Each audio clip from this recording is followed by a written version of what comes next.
So let's go ahead and take a look at the one time Lily Taylor played a vampire. So this is the 1995 film, The Addiction.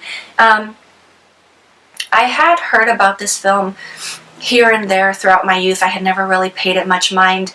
To me, honestly, the main appeal in wanting to watch this was the fact that Christopher Walken is in this. And at some point in the film, he does act as mentor to Lily Taylor, essentially just kind of trying to teach her how to live with the vampiric condition rather than giving into it and, you know, being this total bloodlusting fiend. The only thing is, he does not make his appearance until roughly 40 minutes into the film, and he's probably around at the longest for maybe 15 minutes or so. So he's really not in the film too much. I would treat it more as maybe somewhat of a cameo type role. But this is definitely a very 90s film as far as the way it is shot, as far as camera angles.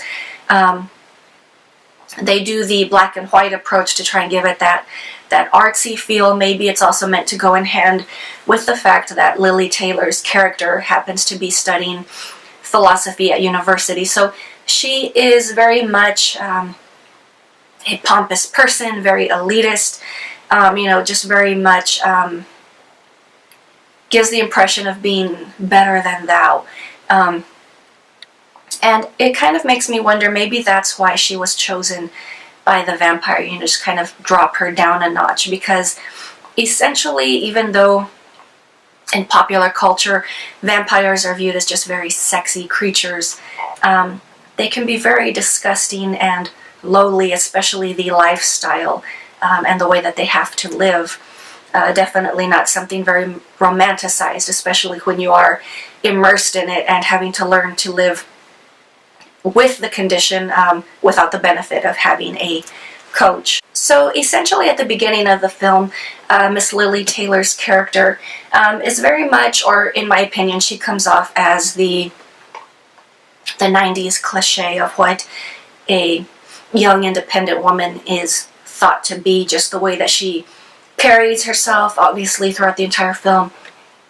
She also spews all of this philosophical drivel, which to some degree really does add depth to certain scenes. It also just helps move along the narration. There's also just the illusion that some of the world's greatest philosophers were actually vampires, which is why they understood life and meaning and depth so much more than the average human. So I kind of liked that ideology, or that illusion that they drew there. It's definitely not something I had ever given consideration to, but it kind of makes sense, especially the fact that a vampire leads such a very long life, and they observe much throughout their years. So aside from the dated filming style, the wardrobe itself is fairly basic. There's the occasional plaid shirt, which just kind of makes it very obviously a 90s film as far as even just hairstyles, things like that. But for the most part, I would say the fact that the film is in black and white just very much helps keep it from being too dated. Some of the film scoring itself also does place it within that 90s category, but if you're not really a 90s kid, or it wasn't really something that you paid attention to too much, I'm pretty much of the mind that this would just blow over you and you would be able to just enjoy the film for a very pompous vampire film. So, as stated, Lily Taylor's character, I did not bother to learn her name because the character just annoyed me. But at the beginning of the film, she's just very calm, cool, collected. You know, she's got her stuff together. And she just gradually unravels. It basically just gives the impression that that she actually is a junkie. She begins looking very disheveled. She's very irrational. And everyone just kind of starts questioning, you know, what in the world is wrong with you? But you know, in secret here and there, she kind of does start munching on people. She eventually attacks her professor, At one point in time, she attacks her best friend, as well as just a few other random people throughout the film. It's not necessarily a gore-orientated film. You know, they're definitely going the highbrow angle here, and they're trying to give you something to think about and consider. But honestly, I guess it's more the presentation of the film. It kind of gives me the impression that this was someone's film that they worked on in film school. You know, it definitely has that feel. It's very well presented. It's not very amateurish at all. But you can definitely see where it is limited by the lack of budget here and there, but they work very well with what they do have. So the film really does not suffer from that at all. So of course, the fact that they are all college kids, they all congregate in the library, and there was this one comparison in the film which I really loved. There is basically an illusion that is made between the library stacks and tombstones, how everyone just kind of gathers and congregates, obviously in this house of knowledge.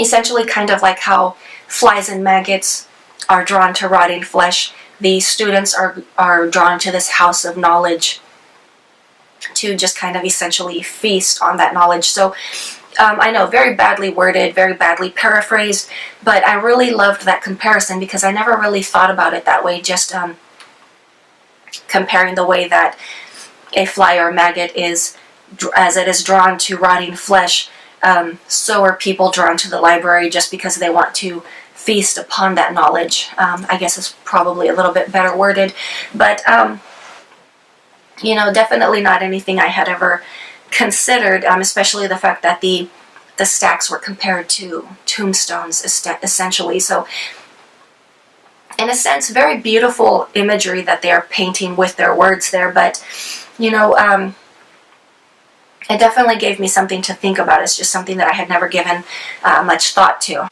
Of course, another thing that I found interesting was the comparison. Obviously, she is basically addicted to her need to feed off of blood. This is also compared to alcoholism, so it's her drug. She needs this. The ending of the film, in my opinion, was very much a letdown. She has completed her dissertation. She is throwing a party, so she has gathered up her victims who are now vampires. There is a gathering of faculty and other school friends, and they pretty much just frenzy upon them, which to me says she really didn't learn much from the lessons that had been attempted to be passed down to her by Christopher Walken. So essentially his lessons just went to waste. Or I guess maybe that's just the way a vampire lets loose, letting go of a former life and fully immersing themselves into the vampire lifestyle. But considering the fact that the film was just very pompous through the majority of it, and then they kind of try to give you this last-minute bloodbath, in my mind I was kind of like, no, it's too late, go away, I don't want that. But there was yet another phrasing in the toward the ending half of the film, which I thought as a very big duh, but it does fit along with what one would assume goes hand in hand with a vampire. So that would basically be, obviously in reference, when someone becomes a vampire, they're considered evil and horrible, even if they were once a good person in life. So I liked the one phrase, we are not evil because of the evil that we do evil because we are evil. To me, it just kind of says, like, it awakens in you what really is inherent in your true nature, what you strive to suppress. Maybe I'm just reading a bit into that a little too much, but who knows. So obviously Lily Taylor's character at the beginning of the film was like some total sissy, and she ends the film being a total vampire jerk. So to me that was pretty much just a letdown, just the fact that they went the slaughter route at the end of this film. But that is pretty much all I have for you guys today, and I will talk to you later.